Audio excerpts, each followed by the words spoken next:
923வது நாளாக கருணைக்கரங்கள் அறக்கட்டளையின் சார்பாக அன்பும் அன்னமும் என்பதன் அடிப்படையில் மதிப்பிற்கும் மரியாதைக்கும் உரிய தெய்வ திரு ஏ சாகுல் அமீது ஐயா அவர்களின் நினைவாக அவர்களின் அன்பு திருமகன் திரு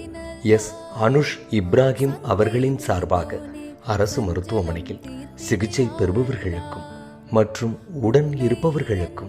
காலை உணவு அருட்பிரசாதமாக வழங்கப்பட்டது.